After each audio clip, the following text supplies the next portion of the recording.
xasilmaano laga jabo nafaqada naxariista eebaay niyadana Allah jagwaahido ugu hadoogaani ridagwaa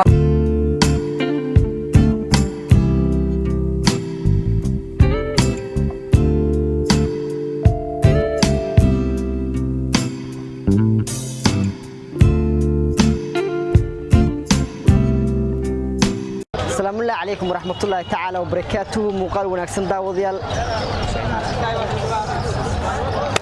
وكسعلنا السلام عليكم ورحمة الله تعالى وبركاته كل ونكسن داوديال مثلا قد داونسان وفرطون لكي إن جاي السودو هذا مركل وحنا لنا هاي مقال ونكسن يكلن كلا حصله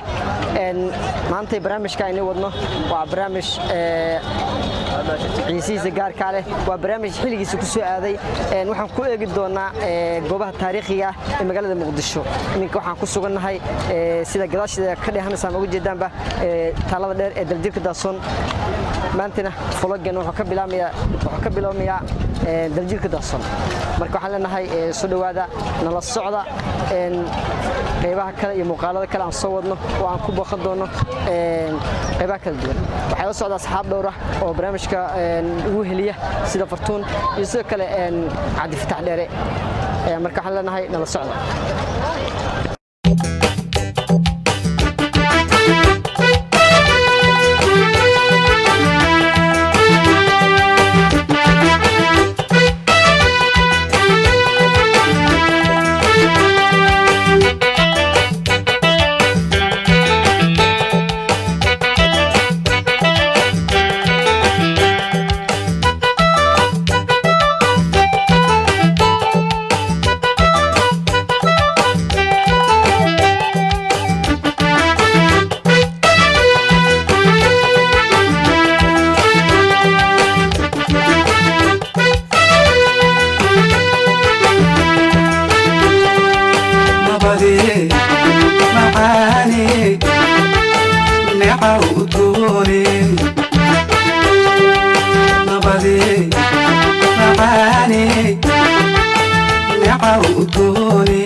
واتاي إن إمكاننا وحنا كسوقنا هاي إن ملك ميدا ميلها تاريخية من جودها مجال المقدسو كارهنا وحنا كسوقنا هاي إن حاوتاكو وأتجرن ستالا حاوتاكو وأتجرن إنسان تاريخ ذا يدلك شرفتي قيمها وتكتي إن سدا إن كم وقت جداش هذا إن وحاوتاكو ولوسم سهر سرا سعر عالمية سمركز دولة الصومالية يضيع ترتي إن سوء السي إذا قبنا وحكيه قوات تاريخية الدولة دب سوء السي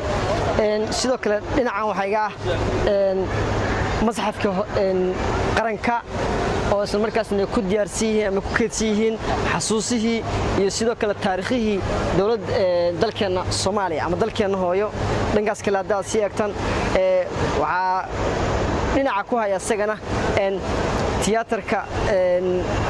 qaranka Soomaaliyeed oo asagana dhawaan lagu sameeyay dayactir isla markaasna hidiye fanki واجبkiisu gudan doona waxaan gabi ahaanba xaruntaani ama meeshaan ay kulmisay dhowr goobood oo taariikhi ah sida tiyaatarka masxafka qaranka oo ka siiyeen dhamaan taariikhii dalka iyo sidoo kale taalada gaashay taagan oo ah taalada xawataako oo aan ognahay iyadoo oo halganka iyo wadanka dhibka u soo martay maadaama lagu barnaamijkan maadaama lagu jiro waxaan u sameeynaa maadaama lagu jiro maalmihii xorriyadda ay fadlan ugu soo hayaan inaan asxaabtii daawadayaashana la wadaagno goobaha taariikhiga ah oo isla markii dadka halgamayaasha magaca ku lahaa bulshada Soomaaliyeed ay u soo halgamay qarankan maanta aan dul horsanayno marka waxaan leenahay damaashad wanaagsan nala daawada goobaha taariikhiga ah waxaan nala socdana sidoo kale hadana naga jeesinina waxa soo socdaan meelo kale oo taariikhi leh marka goobo taariikhi oo qurux badan oo soo socda aan baahan doonaa fadlan isku hay fartuun laka official muuqaal xiiso leh ayaan ku soo wadnaa oo aad ka bogi doontaan itanaasirmaano laga jabo nafaqada naxariista eebaay niyadana u rooney naftayda ku jecelo raja aan nusqaamayn kuguna wilaysid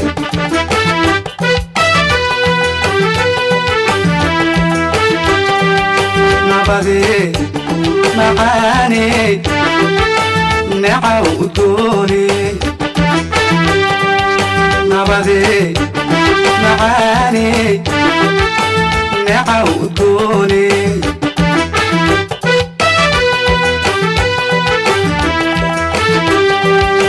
نقايا برواقة نمحلق قبوباي الناصر مانو لغا جاقو نفقا داي نحاريست إيباي niyadana u rooney naftayda ku jecelo raja aan nusqaamayn kuguna wilaysid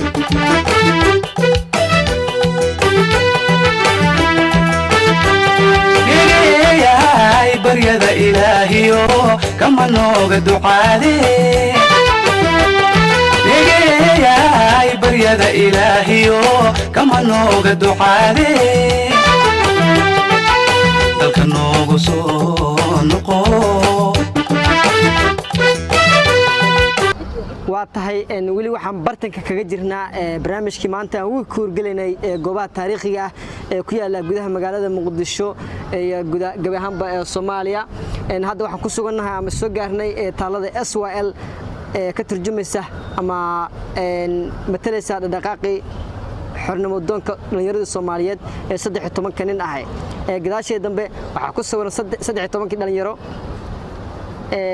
ayaga u midoobay sidii Soomaaliya ay xorriyad ku gaarsiin lahaayeen isla markaasna la aasaasay 1943 waxaana qayb ka ahayd goobaha taariikhiga maanta aan booqashada ku sameynayna maadaama ay nagu soo food leedahay maalmaha ama toddobaadka xorriyadda kaasoo gabi ahaanba dadka Soomaaliyeed ku weyn si isku midna looga dabaaldego ama looga xuso gabi ahaanba dalka Soomaaliya waa tahay meeshii dhawaan dawladda Soomaaliya ayaa waxay ku sameysay dayactir aad u ballaaran ayadoo soo celisay astaamihii lagu yaqaanay taariikhda dabcan kor waxa saaran qof isla markaasna haya book marka tanina waxay muujinaysaa in markasta dhalinyaradu ay yihiin tiirka ama wada dhaxaadka bulsho kasta marka aydan qayb waxay ka ahayd maantay goobaha taariikhiga aan ku sameynay socdaalka isla markaasna aan rabnay asxaabta ku xiran channelka Fortune Lake Official inaan u soo baahino sida iyagana kuwa u suurtagelin inay ka qayb galaan ama toos u arkaan inay si u daawadaan marka waxaan leenahay nala socda weli faanole farkama qabna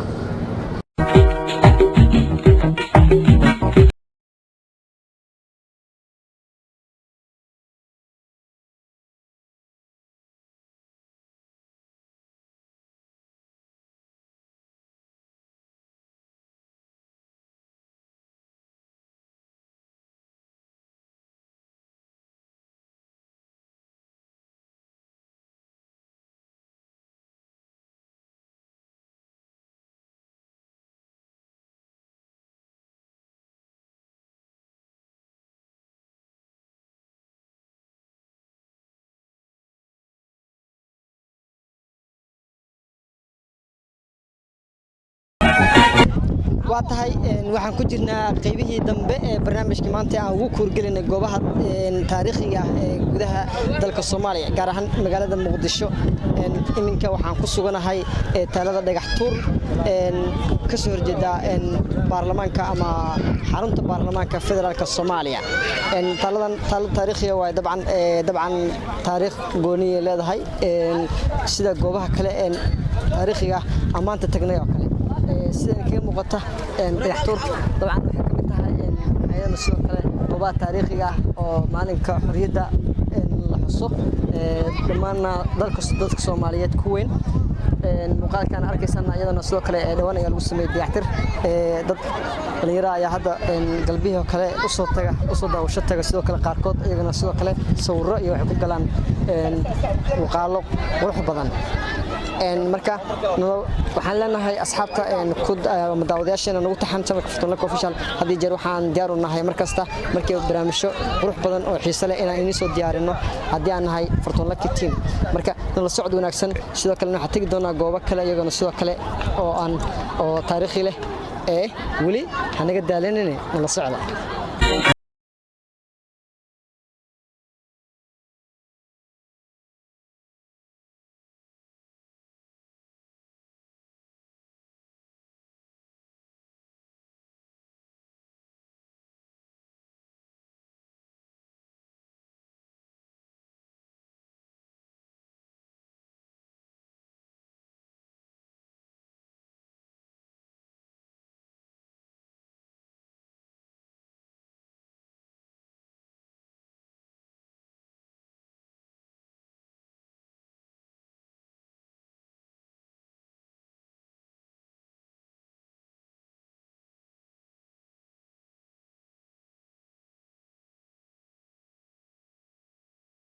xasuus kale oo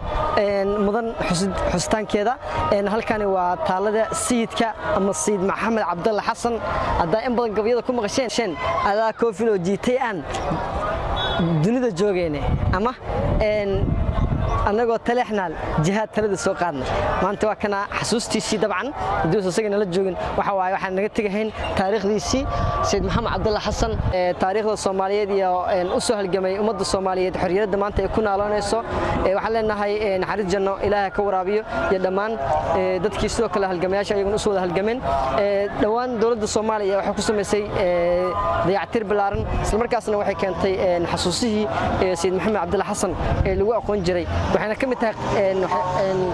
horumarada dawladda ay sameysay dhaahan taalooyinkii iyo xasuusihii dalkeena dib u soo celisay